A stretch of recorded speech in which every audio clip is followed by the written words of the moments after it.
Normalmente as pessoas olham para o livro de Apocalipse como um livro sobre coisas futuras, mas na verdade estamos falando de coisas do passado, porque tem um relato de igrejas que são historicamente, são reais, são verdadeiras do passado.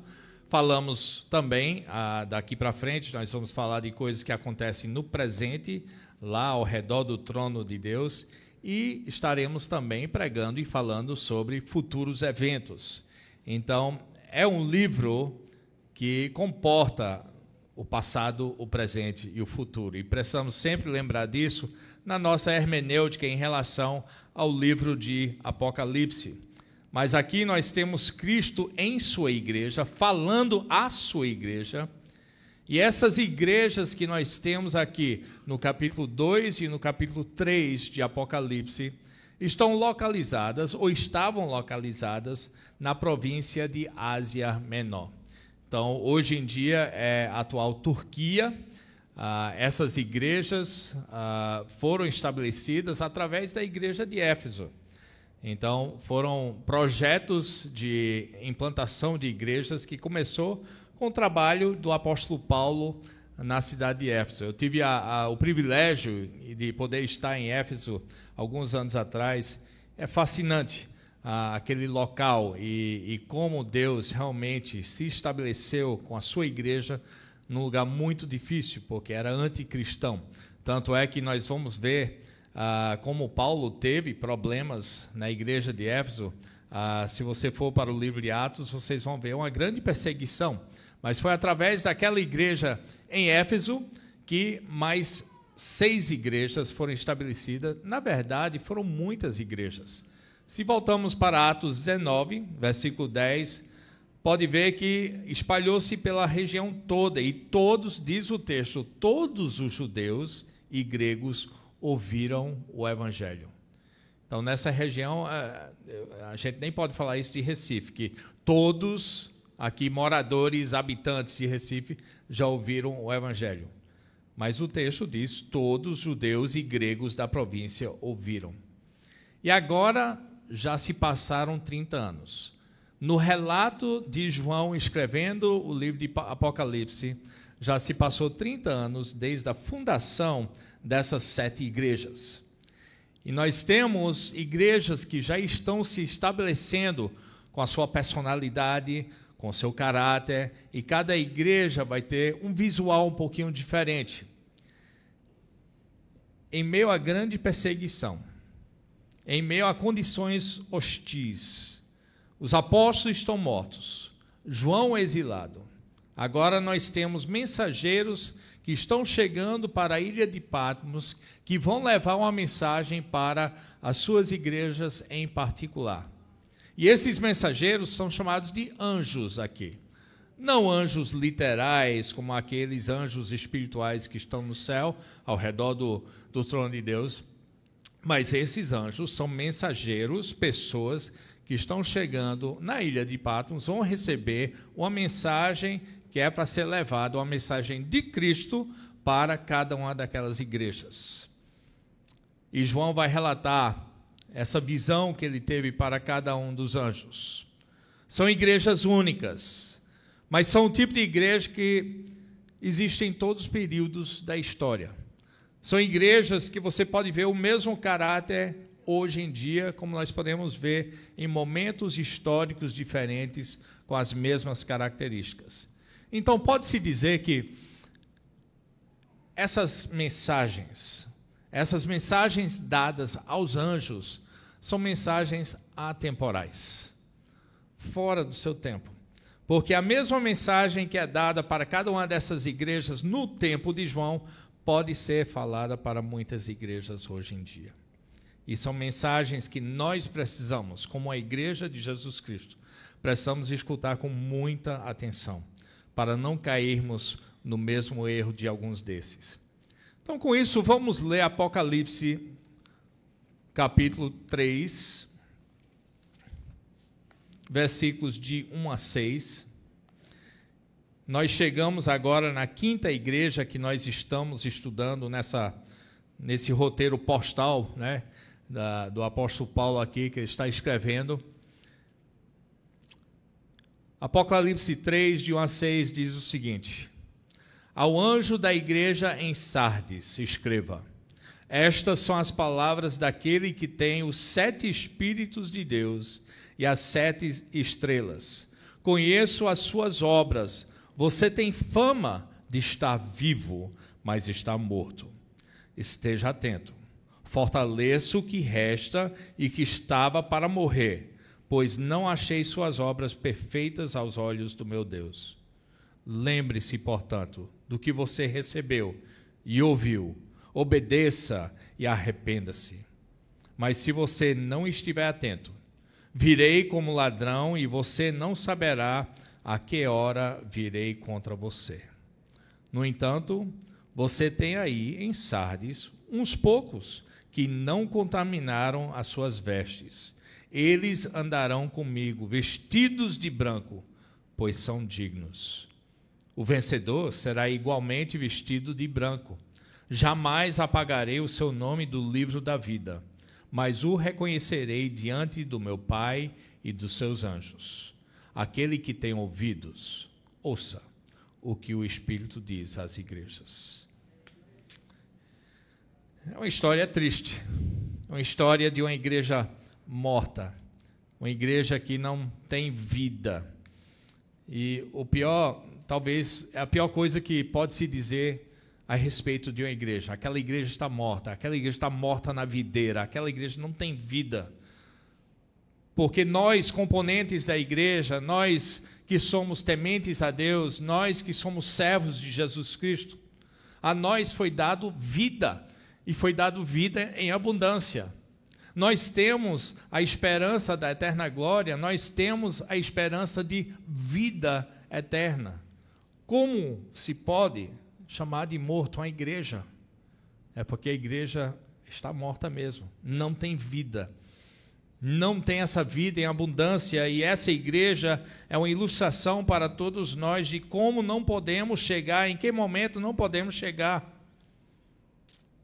A ênfase aqui é a morte espiritual. Eu lembro o relato de Jesus quando ele estava andando em Jerusalém com os seus discípulos, lá em Mateus 21, eles chegam a uma figueira seca. E aquela figueira só tem folhas, não tem fruto nenhum, não tem fruta na árvore. E Jesus coloca a mão naquela figueira, e ela resseca, e nunca mais vai dar fruto. Ele encontra algo sem vida, algo que não é frutífero, e aquilo ele destrói por final. É uma ilustração do povo de Israel naquela época também, mas olhando para frente é uma boa ilustração da igreja de Sardes.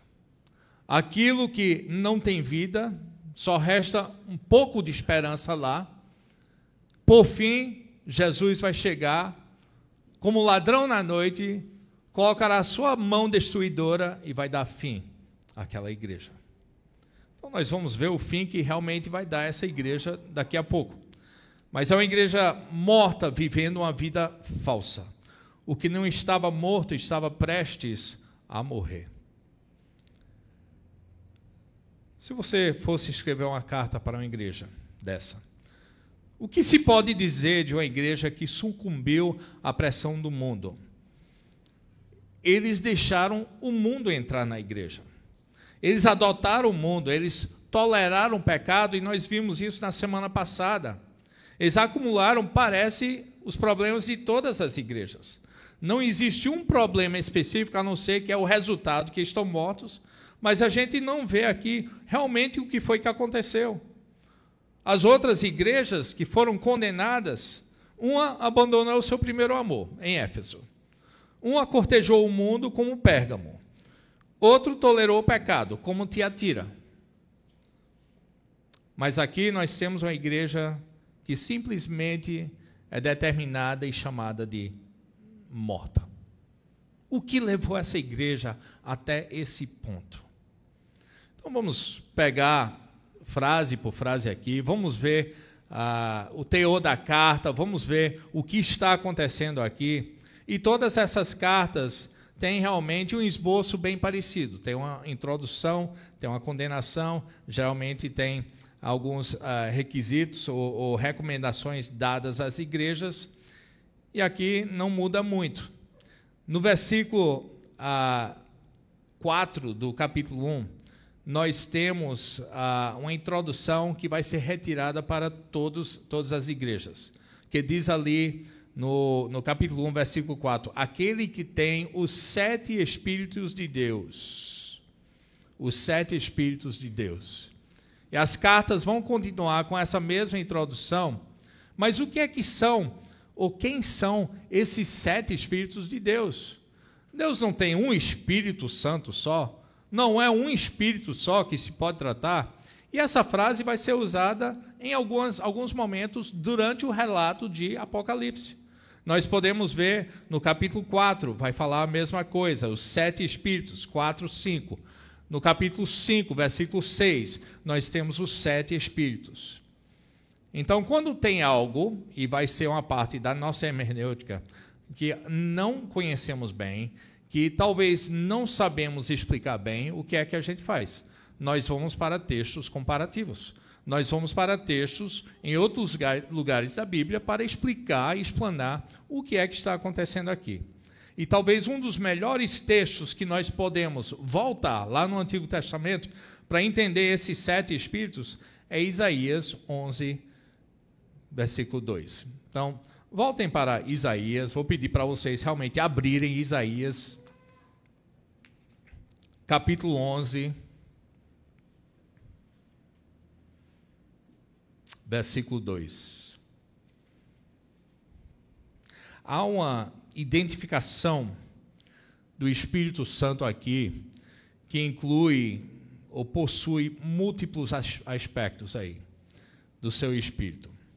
Fala do ramo de Jessé que surgirá.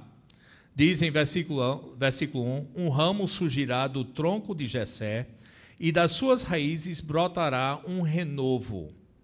O Espírito do Senhor, capítulo 2, essa é a pessoa do Espírito, repousará sobre ele. O Espírito que dá sabedoria e entendimento, o Espírito que traz conselho e poder, o Espírito que dá conhecimento e temor do Senhor. Agora, eu estou lendo de uma versão mais explicável, mais fácil de entender. Mas se você for para a atualizada, corrigida, vocês vão ver uma outra nomenclatura. Em vez de o Espírito que dá sabedoria, que dá entendimento, que dá conselho, poder, que dá conhecimento e temor, lá se fala o Espírito da sabedoria, o Espírito do entendimento, o Espírito do conselho, o Espírito do poder, o Espírito do conhecimento, o Espírito do temor. Juntando com o Espírito, a pessoa do Espírito, no versículo 1, nós temos 7 aspectos, 7 formas de ver o Espírito. Ele possui esses 7 Espíritos, e para mim a melhor forma de entender, quando chegamos lá em Apocalipse, os 7 Espíritos que se fala aí. Porque o Espírito de Deus tem um aspecto variado. O Espírito de Deus vai possuir várias identificações, como está no texto aqui. Esta é a plenitude do Espírito Santo. E aquele que escreve à igreja é aquele que literalmente possui o Espírito Santo. Diz no versículo 1 de Isaías 11, o versículo 2, o Espírito do Senhor repousará sobre ele. Falando do ramo de Jessé, falando do próprio Cristo Jesus. E esta é a plenitude do Espírito. É o Filho que envia o Espírito depois. O Filho de Deus, que tem a plenitude do Espírito Santo, também segura em suas mãos as 7 estrelas. Então, na introdução, diferente das outras introduções às igrejas, em Sardes, particularmente, no primeiro versículo diz, aquele que segura em suas mãos não somente 7 Espíritos de Deus, o Espírito Santo de Deus, mas segura em suas mãos as 7 estrelas. O meu entendimento é essas estrelas são os pastores daquelas igrejas. Os anjos são mensageiros. A ideia literal de um anjo é aquele que leva uma mensagem para outra pessoa, né? Mas essas 7 estrelas são esses 7 pastores. E Cristo segura eles, na sua soberania, Cristo segura as 7 estrelas em suas mãos. Podem ser ou não fiéis, mas quem está no controle desses é o próprio Jesus Cristo que os segura. E ele lidera por meio de pastores fiéis. Mas por que isso está incluso aqui na igreja de Sardes? Porque fala sobre o Espírito Santo de Deus e a plenitude desse Espírito Santo. E por que está falando dos outros pastores, as 7 igrejas? Sabe por quê? Porque para uma igreja morta, é justamente o que está faltando para aquela igreja. Justamente o que falta em Sardes é o Espírito Santo operando em meio àquele povo. E justamente o que falta para a igreja de Sardes é um pastor fiel, um pastor que está ensinando a palavra, que está pregando o evangelho àquele povo.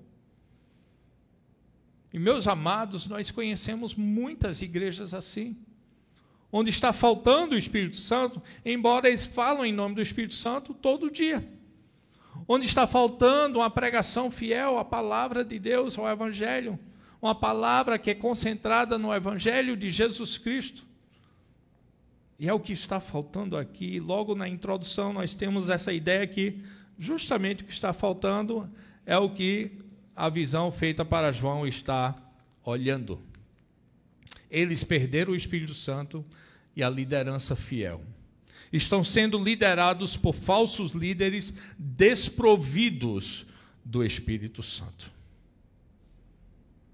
E essa cidade? Interessante, a cidade de Sardes. Essa é a nossa 5ª cidade que nós estamos estudando aqui. Faltam mais 2. Ela é rica. É uma cidade pecaminosa. Ela era a antiga capital do reino de Lídia. Foi fundada há 1.200 anos antes de Cristo. Então já tem um tempinho, já tem um histórico. E Sardes era conhecida pelas suas riquezas com ouro e prata. Existia um rio que percorria perto da cidade, onde eles poderiam extrair o ouro. Alguns acham que foi o primeiro lugar no mundo inteiro onde começaram a fabricar ou fazer moedas de ouro e prata. Então, conhecida pelas suas riquezas, conhecida pela sua cultura também. E é por isso que Paulo vai escolher, João vai escolher, através do Espírito Santo, essas 7 cidades que têm uma influência cultural, uma influência política, uma influência governamental. E essas igrejas deveriam também ser influentes, mas alguns perderam isso de vista. A cidade de Sardes também era conhecida pela sua fabricação de lã e de tinturas para tecidos. Então, obviamente, com lã, eles tinham muitos rebanhos de ovelhas nas redondezas da cidade. Mas era uma cidade geograficamente bem interessante. Quantos de vocês aqui são aficionados assim de Rei dos Anéis? Quem gosta de assistir Rei dos Anéis? Eu não sei o nome daquela cidade, mas tem uma cidade no penhasco assim, e parece um afloramento assim, de lá em cima, que sai da montanha e... É o quê? Nem eu falando inglês eu sei falar isso.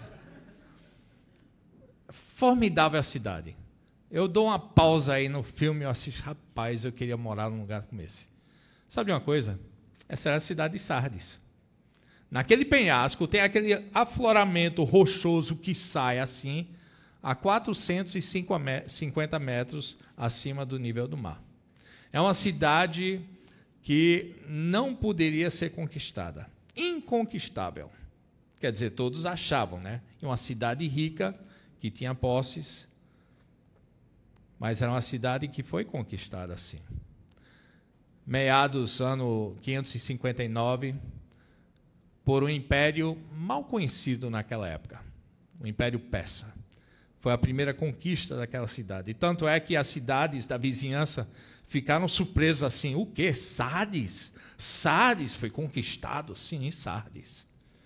Não só uma vez, mas uns 200 anos antes de Cristo, em 195 antes de Cristo, foi conquistado uma segunda vez. E dessa vez por Antíoco o Grande. Então a cidade inconquistável mostrou a sua fraqueza. E eu creio, irmãos, e eu só falo isso porque eu creio que a igreja que vem depois vai mostrar o mesmo caminho que levou o histórico daquela cidade, que era forte e se tornou fraca. E na era do Novo Testamento houve um templo ali, um templo em homenagem a César. Por quê?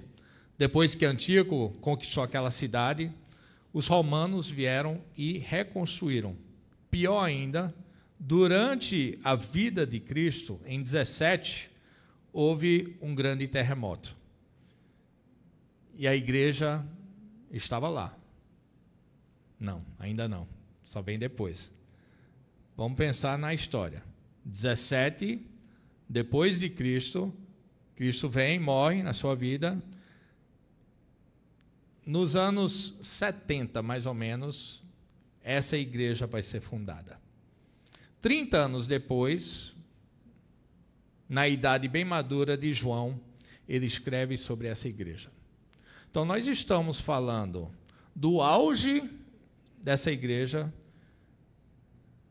que foi em 70, até mais ou menos 100 ou 95. Estamos falando de pouco tempo, 25 a 30 anos, em que a igreja foi fundada, até o momento em que João está relatando sobre essa igreja.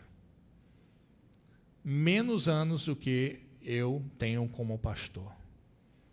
Que uma igreja vai de uma igreja forte para uma igreja fraca, para uma igreja morta. E isso deve ser uma grande palavra de cautela para nós como igreja. Para que a nossa igreja nunca possa sucumbir a essas circunstâncias. Existiam pessoas famosas naquele tempo. Talvez o mais famoso era Creso, era o rei daquela cidade. E isso foi lá antes da primeira conquista. Era o auge daquela cidade, que era muito rico. Tanto é que em inglês ainda tem um ditado que as pessoas falam: rich as Croesus. Creso, era o rei daquela época. Tão rico quanto Creso. Então, quando a gente fala de alguém que tem muitas riquezas, a gente podia dizer, tão rico quanto Creso. Era o auge daquela cidade. Mas durante a própria vida de Creso, significa que ele atingiu seu auge e sob o mesmo homem despencou e ruiu. Outras pessoas bem famosas, o Solon, o grande legislador, o general Xerxes, daquela cidade, o Esopo, o contador de fábulas. Vocês já ouviram as fábulas de Esopo? Mesma pessoa daquela cidade. Tudo bem, uma igreja no meio de uma cidade de grande significado, uma cidade muito rica, mas quanto à igreja? O que é que nós sabemos realmente sobre a igreja de Sardes? Não sabemos quem fundou a igreja, só sabemos que é uma fundação que saiu de Éfeso. Não sabemos nem o nome de pessoas associadas nas Escrituras. Não tem alguém nas Sagradas Escrituras que nós podemos pronunciar, essa pessoa era dessa igreja de Sardes. A única coisa que nós sabemos aqui é que o texto de Apocalipse fala que ela tem fama de ter vida, mas na verdade é uma igreja morta. É uma igreja que está vivendo a mentira. É uma igreja que tem muita atividade, mas espiritualmente falando é uma igreja morta. Amados, eu fui convidado por um dos meus familiares uma vez a visitar a igreja deles lá na Califórnia. E eu tinha ouvido grandes coisas dessa igreja. Uma igreja que é ativa, uma igreja que é progressiva. Aí quando você escuta essa palavra, olhe, cuidado. E fui para a igreja e o que me chamou a atenção primeiro não foi o povo, mas quando eu entrei na igreja, era cheia de banner assim, com ditados diferentes. Nada com escritura, nada com versículo escrito. Venha como você está. E a bandeira cheia de cores, do arco-íris. E outros ditados. E chamou muita atenção porque parecia que eles tinham um foco assim, em obras de artes, assim, pelo menos de banners. E era uma igreja onde a congregação se sentava num círculo grande e a plataforma no meio. O pregador ou a pregadora iria ficar no centro e todos olhando, eu posso ver as pessoas do outro lado. E o que me marcou é que, enquanto eu estava sentado lá, ficou óbvio, rapidamente, que esse povo era um pouquinho diferente. Que o que reinava lá era a ideia do LGBTQ, A até Z, que tinham famílias que não eram famílias normais, como nós conhecemos, de pai, mãe, filhos. Tinham casais, todos sentados, e era praticamente metade do povo. Então, eu fiquei lá sentado, assistindo o culto. Começaram o culto e a pastora lá trouxe um grande gongo assim, e tinha um pedaço de pau para bater no gongo. Ela disse: nós vamos preparar os nossos espíritos para um momento de reflexão. Enquanto eu bato no gongo aqui, vocês respiram, fecham os olhos e respiram profundamente. Aí eu estou só olhando tudo, né?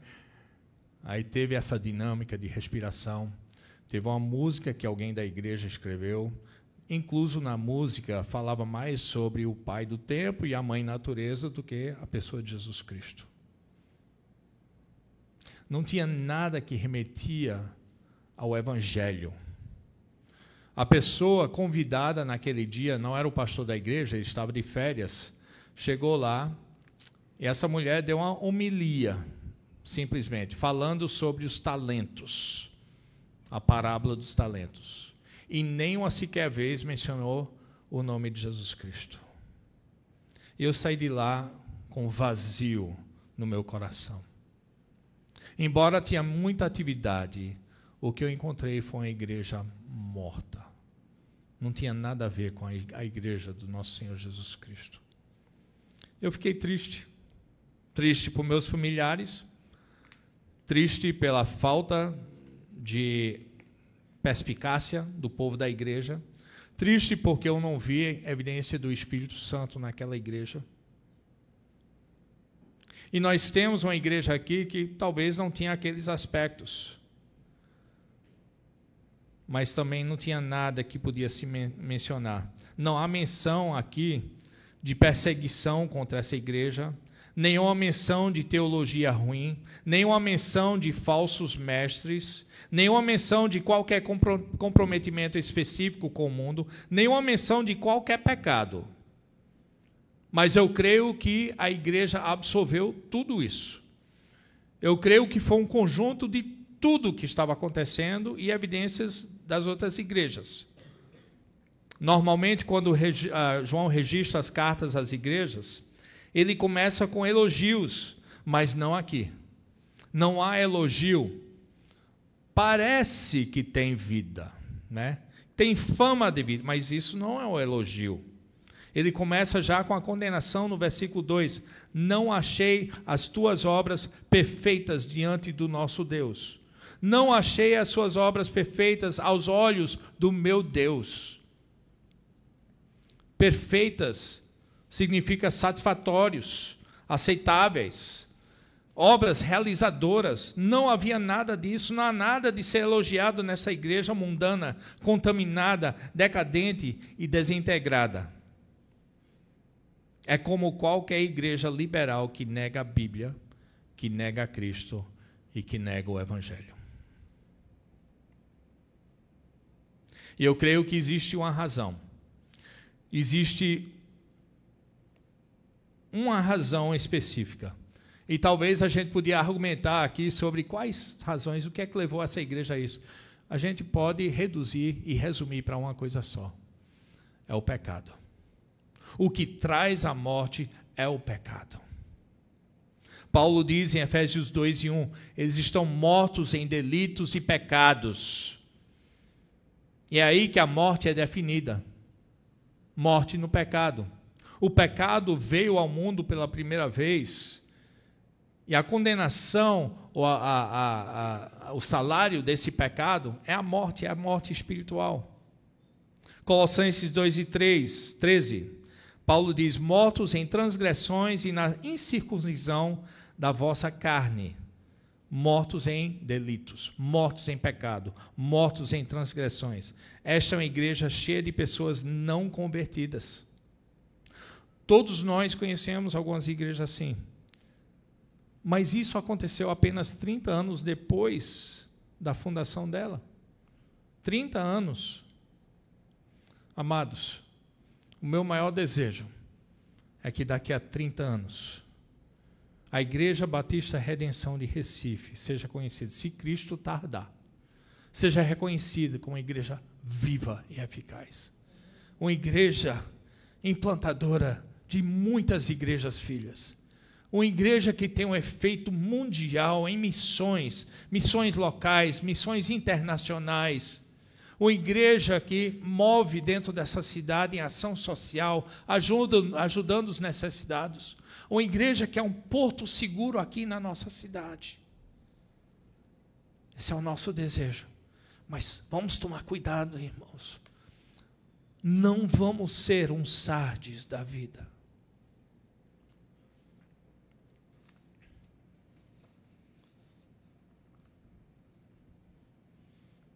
Como é que nós podemos olhar para uma igreja, então?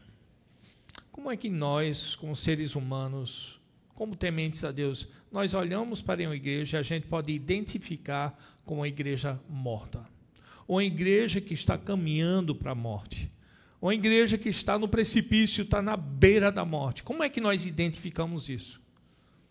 Tem várias formas. O fundo mesmo é o pecado na igreja. Se você vê pecado, você pode dizer, olha, pecado não tratado vai levar a isso. Mas é uma igreja que preocupa-se com a tradição.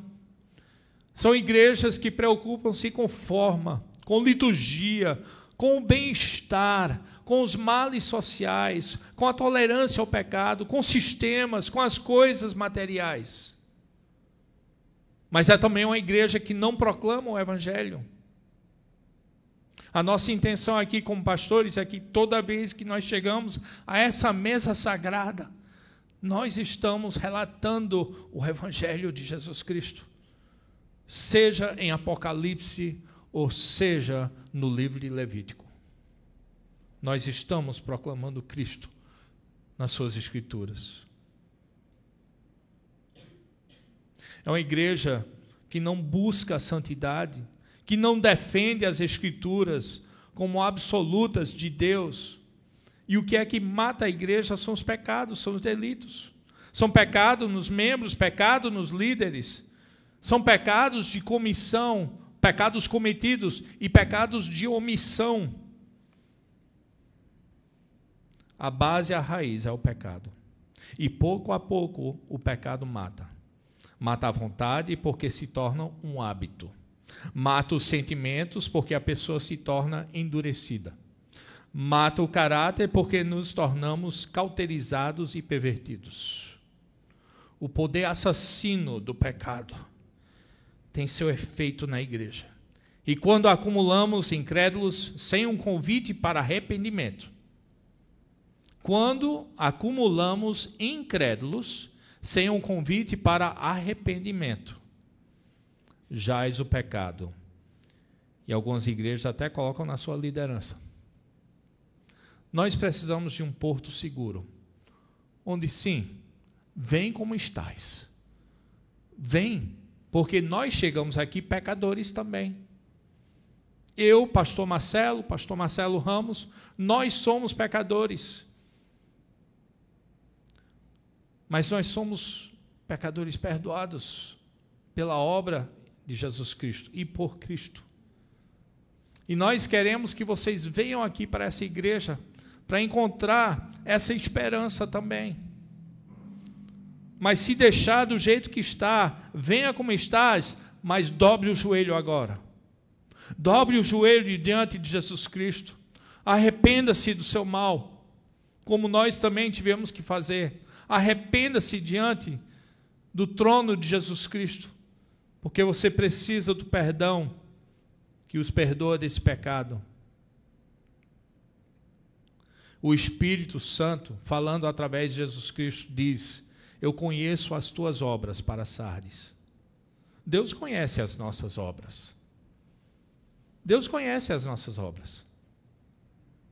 Talvez eles tenham prestado algum serviço à comunidade, eu não sei, não sabemos nada do que eles fizeram lá naquela cidade, mas as suas obras não foram suficientes aos olhos de Deus, diz aqui o texto. A igreja era uma mentira viva. Não haveria razão para persegui-la. Para que perseguir essa igreja? Já está morta. Onde em muitos casos, em Éfeso, em Icônio, em Antioquia da Pisídia, em cidades como Filipos, houve grande perseguição. Não se fala de perseguição à igreja de Sardes, porque o inimigo não precisava perseguir, já estava morta. Ela se tornou o mundo. A triste afirmação que nós fazemos é que a maioria das igrejas nessa condição nem sabem que o Senhor se afastou delas. Essa é a triste afirmação. As igrejas nem conseguem reconhecer isso.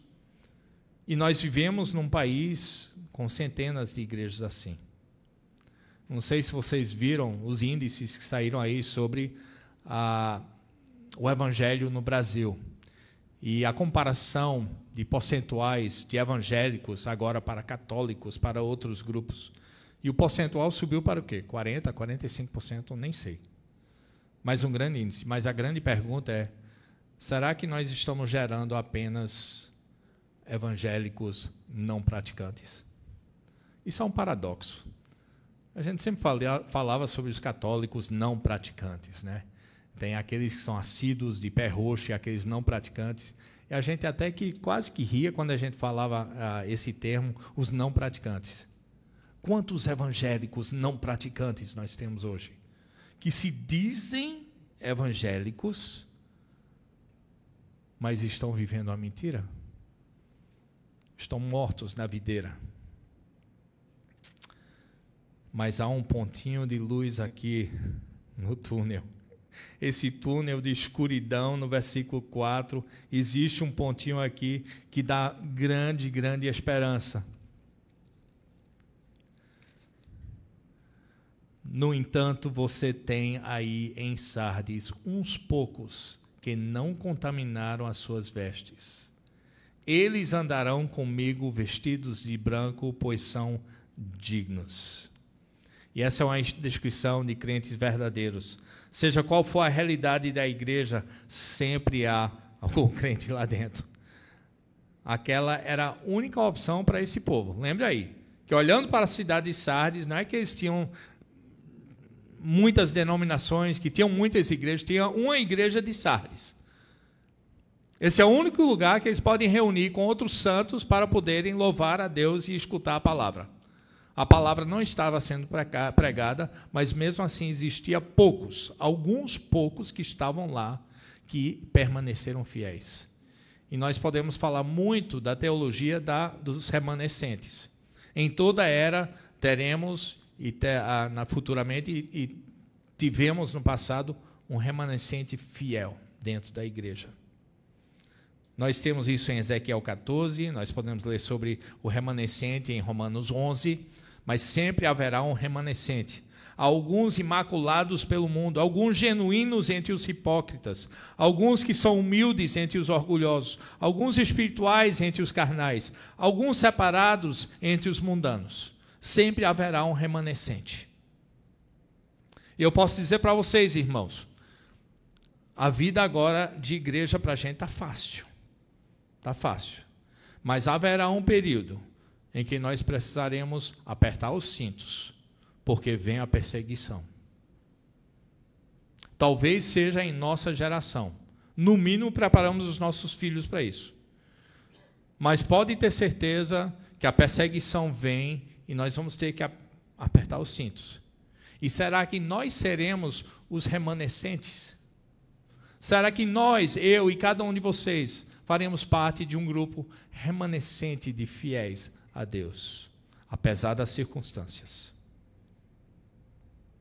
Diz que estes não contaminaram suas vestes. Esta palavra é usada em referência a tingir ou colorir o tecido. Isso é uma linguagem que eles conheciam muito bem aqui em Sardes, porque trabalhavam com lã, trabalhavam com essa tintura de tecidos. E diz aqui que esses não contaminaram suas vestes, usando aquela mesma palavra, podia-se dizer, eu podia usar a palavra, não mancharam as suas vestes. E vestes aqui é sinônimo a caráter. O seu caráter não foi tingido, o seu caráter não foi colorido, o seu caráter não foi contaminado, não foi manchado pelo pecado. Mas são poucos nessa igreja, não são muitos.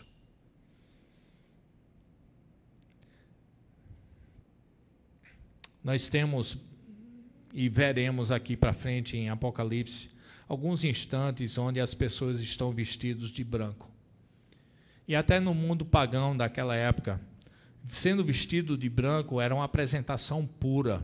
Era como as pessoas, até os pagãos, aos seus deuses, queriam se apresentar diante dos seus deuses em oração, que representava não somente a pureza, mas representava a vitória, ou representava a celebração. Mas o que é interessante é que em Apocalipse 19:7, Apocalipse 7:14, os crentes são identificados como purificados pelo sangue de Jesus Cristo. Se você colocar uma veste branca e você se purifica com sangue, como é que fica aquele vestimento? Eu não tenho uma imagem de um branco brilhoso assim, não. Parece manchado de sangue, vermelho. Então não está falando literalmente de tingir um vestimento branco. O branco que é puro de caráter, aquele branco é feito assim porque foi lavado pelo sangue de Jesus Cristo, foi tingido por Cristo. São pessoas tementes que colocaram a sua fé, a sua vida em Jesus Cristo. E eles são purificados e apresentados diante do Senhor Jesus como a noiva dele, sem mácula, branco, puro. Versículos 2 e 3, nós temos 5 ordens aqui. E não é que João está colocando, escrevendo sobre 5 diretrizes, ou 5 regras, ou 5 regras morais que eles precisavam seguir. Algumas desses imperativos aqui, algumas dessas ordens aqui, foram feitas para todos. Pelo menos uma foi feita só para os incrédulos daquela igreja. Ele vai usar 5 palavras: acordem, fortaleçam, lembre-se, obedeça e arrependa-se. A primeira de acordem, isso é para os incrédulos. Avaliem sua situação, estejam alertas, vigiem. Por quê? Se não acordarem, virei como um ladrão e não saberão a hora em que venho a vocês. Sempre o Senhor fala sobre vir como ladrão em juízo. Ele não está falando vigiai, acordem para os crentes daquela igreja. Ele não está relatando isso para aqueles do remanescente da igreja. Ele não está falando isso sobre os vencedores da igreja. Ele está falando isso para os incrédulos, os não regenerados daquela igreja. Ele está dizendo, acordem, porque se não acordar, se não vigiar, eu virei a vocês como ladrão na noite. Vocês não vão saber o momento que eu estou chegando. E toda vez que a Escritura fala sobre ele chegando como um ladrão na noite, pode conferir lá em 1 Tessalonicenses 5:2. Se quiser anotar, não vamos abrir. 1 Tessalonicenses 5:2, ele diz que chegará como ladrão na noite e sempre vem como o justo juiz. Ele vem em juízo contra o povo. Então está falando, essa ordem aqui primeira está sendo feita para os incrédulos, para os não crentes. E para os crentes ele diz, fortaleçam o que resta. O que restou dessa igreja, morta na videira, mas tem um pouquinho de vida aí, fortaleçam isso. Resgate o que resta. Ainda há alguma esperança, se houver alguma esperança, alguma virtude, alguma verdade, resgate-a. Segure firme. E terceiro, lembre-se do que você recebeu e ouviu. Lembre-se daquilo 30 anos atrás que receberam e ouviram pela primeira vez, o Evangelho de Jesus Cristo, que Jesus veio para buscar e salvar os perdidos, aqueles condenados à morte, aqueles que são os walking dead espirituais, que não têm vida, precisam de Jesus Cristo, precisam de esperança. Ele diz, lembre-se de que foi pregado, que Cristo teve que morrer numa cruz, e Ele fez isso por causa dos nossos pecados. Ele fez isso para a nossa redenção, para pagar um alto preço na cruz, para que Ele, 3 dias depois, seja ressurreto. Depois ele diz, obedeça a esse mesmo Jesus que veio a vocês, essa mesma mensagem, e arrependa-se de qualquer pecado. Eis o grande problema. São pessoas teimosas, pessoas que já estavam bem acostumadas com as suas vidas, que não queriam dobrar o joelho a um Redentor, que não queriam dobrar o seu joelho à autoridade suprema de suas vidas.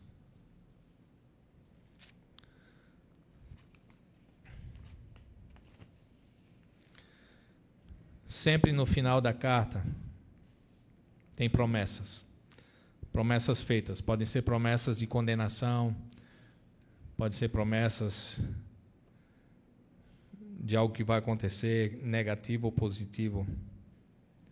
Mas ele diz aqui, se essas coisas, esses 5 imperativos, essas 5 regras aqui, as ordens que eu dou, se não forem feitas, ele virá para destruir. E algumas dessas igrejas foram destruídas. O que é que nós sabemos sobre Sardes hoje? Fisicamente, a cidade, se você chega lá, é só um monte de ruínas perto de uma outra cidadezinha, um vilarejo chamado Sardes. Não existe nada de Sardes, né? Então, literalmente, aquela cidade não existe mais. E, por fim, aquela igreja também não existe mais. Ela sucumbiu ao seu pecado.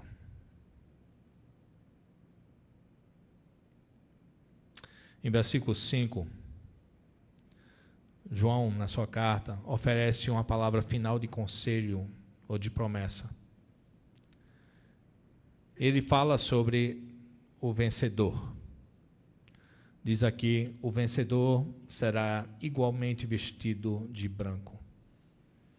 O vencedor. E nós podemos entender essa frase, o vencedor, ou quem é que é o vencedor, como se qualifica o vencedor, até em outra carta de João, em 1 João 5,5. Ele explica essa frase tão comum que é usado nas suas escrituras. 1 João 5,5 ele diz, quem é que vence o mundo? Quem é o vencedor? Somente aquele que crê que Jesus é o Filho de Deus. Estes são os vencedores. Para aqueles de vocês serão vestidos com vestes brancas, as vestes de justiça e de glória. Ele vai além com outra promessa, ele diz, não apagarei o nome dele do livro da vida. Não apagarei o nome dele do livro da vida. E essa é uma promessa muito importante. Nas cidades antigas, os governantes aí guardavam um registro, um censo das pessoas que faziam parte daquela cidade. E eles mantinham aquele censo. Saía alguém da cidade, alguém morreu na cidade, então tiravam o nome, apagavam o nome daquele censo, daquele registro. Uma pessoa se mudava e sabia que estava em outra província, tiraram o nome daquela província. Diferente do nosso hall de membros de igrejas batistas, né? Que a gente deixa os nomes por muito tempo, por gerações às vezes. A gente tem que fazer uma limpeza de vez em quando do nosso censo. Mas é um registro bem guardado. Mas uma vez que nós cremos no Senhor Jesus Cristo, uma vez que nós fazemos parte desse hall de membros, uma vez que nós cremos em Jesus Cristo, diz aqui que jamais apagarei o seu nome do livro da vida. Jamais apagarei o seu nome do livro da vida. E nós temos essa ideia do livro da vida em vários pontos aqui nas Escrituras. Filipenses 4 é um texto formidável que vocês podem olhar depois. Apocalipse 20, versículo 12. Deus jamais faria isso com um vencedor. Versículo 5 também diz, uma terceira promessa. O reconhecerei diante de meu Pai e diante dos seus anjos. O reconhecerei diante do meu Pai. No livro de Mateus, nós temos um requisito. Algo que demonstra a nossa fé, algo que manifesta quem nós somos. Que é bem parecido com essa frase aqui. Mateus 10 e 32 diz o seguinte: quem, pois, me confessar diante dos homens, eu também o confessarei diante do meu Pai que está nos céus. Palavras de Jesus Cristo. Quem, pois, me confessar diante dos homens, eu também o confessarei diante do meu Pai que está nos céus.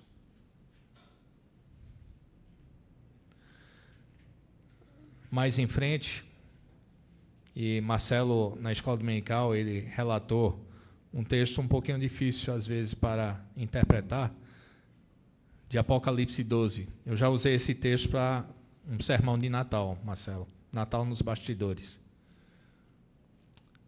Mas Apocalipse 12 diz que Jesus Cristo está ao lado do trono de Deus e aquele grande dragão, o Satanás, o nosso inimigo, está dia e noite diante do trono de Deus nos acusando. Sabe por que Jesus precisa estar ao lado direito de Deus? Porque nós temos alguém nos acusando dia e noite. Dia e noite. E Jesus está confessando o nome diante de Deus e diante dos anjos, confessando os nomes que confessam o seu nome diante do povo aqui. Isso é uma grande responsabilidade nossa. Não é a gente ser fiel somente, não é só crer, mas uma grande prova de quem nós somos é se nós confessamos, se não temos vergonha do Evangelho de Jesus Cristo, se nós chegamos lá e nós falamos que nós somos, nós pertencemos, nós somos filhos de Deus, eu acredito em Jesus Cristo, sim. E nós confessamos o nome de Jesus Cristo diante do povo. E assim sendo, o nosso nome será confessado diante do trono de Deus e diante dos anjos. Promessa dada em Mateus e falada novamente aqui, na igreja de Sardes.